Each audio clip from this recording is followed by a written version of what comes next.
Wow, we have some really important late-breaking news about the microtransaction situation in Star Wars Battlefront 2. EA has just put out a statement saying that they are turning off the microtransaction system in the game for now. So I want to talk about this, give my kind of thoughts on what I think happened, and just have a nice general discussion about all these things. What's going on, guys? Randall Thor 19, the man with the million, back again with another video. And you know what? This is actually quite surprising to me.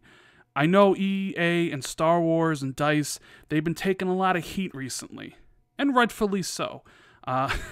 They've been on a whirlwind tour of negative press that has basically surrounded Star Wars Battlefront 2 since the beta, when it was kind of deemed pay to win, where you can exchange money to get star cards.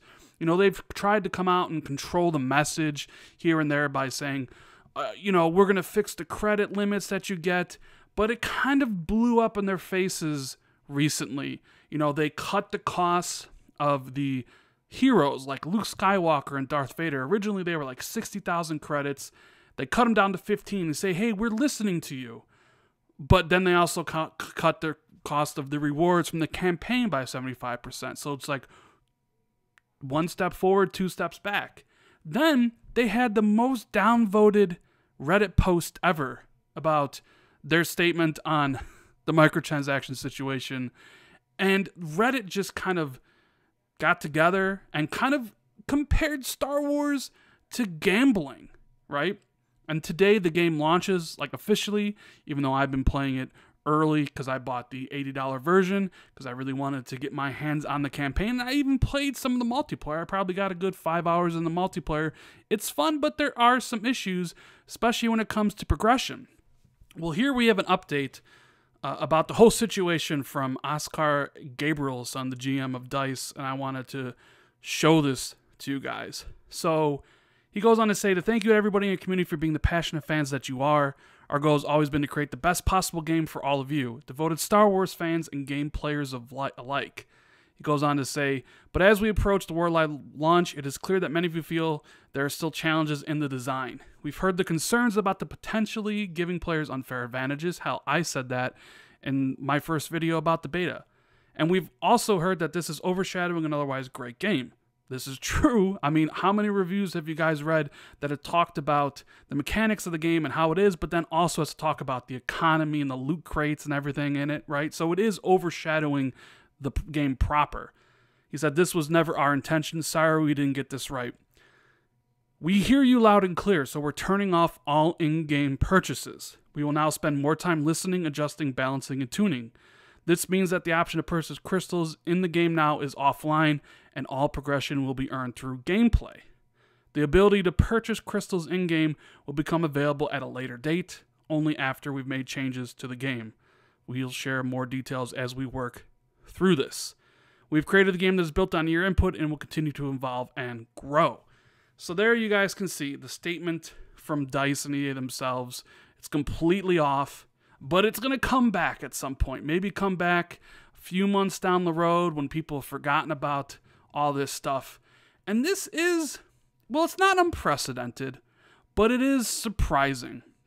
You know, this whole game, the whole progression system, the whole multiplayer is built on the idea of microtransactions, right? They've said that they could give free updates. They don't have to split the community, free DLC for single player, free maps, free heroes, all because it would be funded by the few people that buy that stuff. And now it's removed, but it's all the cards are still locked by the same progression.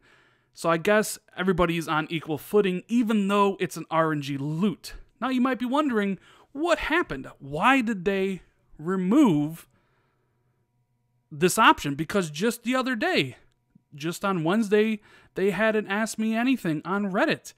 And they talked about how they're going to be tweaking things, and they had just put out, because before it was in battle, everybody got the same credits. But they said they tweaked that, and now you get like an extra 20% if you do better, right? Which doesn't really amount to much because you don't get a lot of credits. So I find it interesting. Yesterday, they're talking about, oh, we're going to give you more credits, we're adjusting it, we're always listening. And then literally the next day, they're like, shut it down, completely remove it, get rid of it. We don't want to hear about it, take it out of the game. All very interesting stuff. It makes you wonder what exactly happened. You know, my first thought goes to their wallet. Were they affected by pre-orders or sales? Were the pre-orders for the Deluxe Trooper Edition and the regular edition lower than the first game, or not at what they thought? Were they not selling enough of the Deluxe Edition at $80 that scared them enough to the point where they're like, we need to take drastic action a day later, when we said we were just going to kind of change a little things here and there, to completely removing it? Because a lot of these companies, the only way to get them to do anything is to hurt them in their pocketbook. So was that the reason? Or are they trying to go for the good angle, the good guy approach? Because this is EA after all, right? Maybe they felt if they remove it for now, they can get more people to buy it initially, right? Get all those goodwill sales from doing something a lot of people deemed, something great that maybe they accomplished. Because I've seen a ton of posts saying, hey, we did it, Reddit, we did it. You know, those people are now going to buy the game that weren't. And you have a whole bunch of new players playing it. And maybe they really like the game, and then eventually you turn on the microtransactions down the road, and since they're already invested in the game, they have no problem spending money. It's a theory. I don't really think that one is the best one, but it did cross my mind. And then the other one I think is, after all, Star Wars is owned by Disney, right? And there were a lot of news reports, mainstream news reports, on BBC, on CNN, talking about this situation, equating Star Wars to gambling.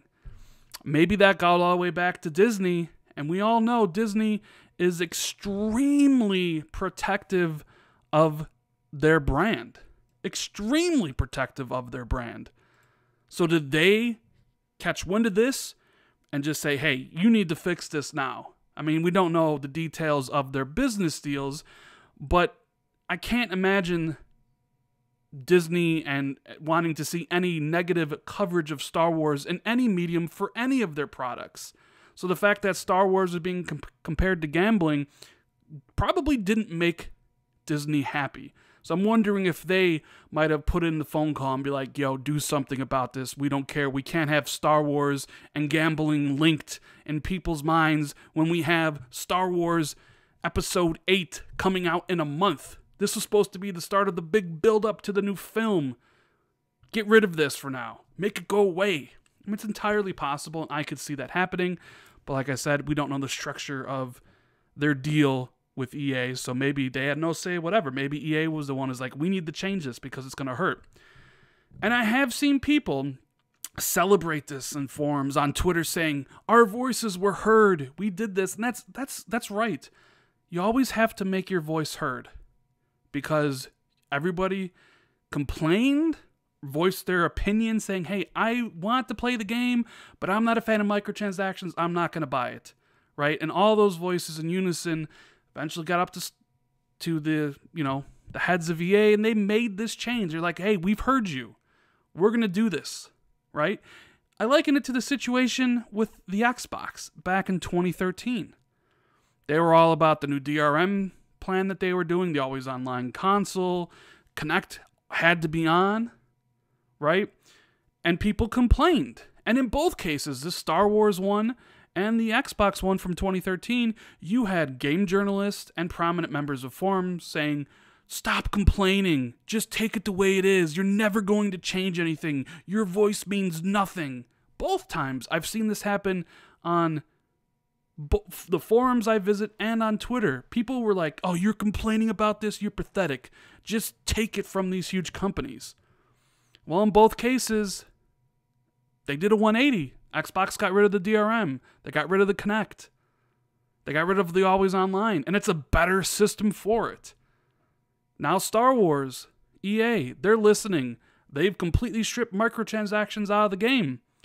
Maybe more people are now willing to play the game, spend their money on it, and eventually when the microtransactions come back, maybe nobody cares that much anymore. But it shows that these companies do listen, and they do adapt. The only thing is you have to have a large enough voice to get them to listen. You got to hit them where it hurts. And I think where it hurt for Star Wars and EA and where it hurt for Xbox is in that pocketbook. Their money was probably being jeopardized. Maybe they weren't going to reach projections. Maybe we'll never know. But I would love to find out the reasons why. I would love for maybe Jason Schreier of Kotaku or any other investigative journalist at Game Informer and IGN to do an in-depth analysis on what changed. One day you have, hey, we're just going to tweak it here and there, to the next day is literally remove it completely, get it out of the game. What happened in those 24 hours? Why is it removed so quickly? Why did it not get removed before the Deluxe Edition launched? Why wait to the main release? Because now reviews have been out, and the Metacritic for this game isn't that high. You would think if this was the plan all along, you would have done it before the reviews came out. A lot of interesting discussion and a lot of theories and speculation go behind all this stuff. And I want to know, because this is super interesting to me. Really interesting. And I want to know what you guys think. What do you think Star Wars and EA, why'd they remove it from the game? Did it affect their pre-order sales? Do you think Disney made a phone call and said get rid of it? Let me know what you think. Let me know the reasons. And let me know if you are now more inclined to pick up the game, because I think this is what it's all about. They want that goodwill sentiment from people, the ones who were on the fence, the ones who were going to get the game but weren't. Right now, there's that group of people that might buy the game now. Are you in that group? Let me know. Are you going to purchase Star Wars Battlefront 2 because of this move? I'm really interested in seeing the responses to this one. And if you enjoyed the video, make sure you hit that like button. Share this out on Twitter, Facebook, Reddit. Hit that subscribe button if you're new to the channel. Hit the notification bell so you're always notified when I drop new content. Thank you guys so much for watching the video. I really do appreciate it. And I'll see everyone in the next video. Later, guys.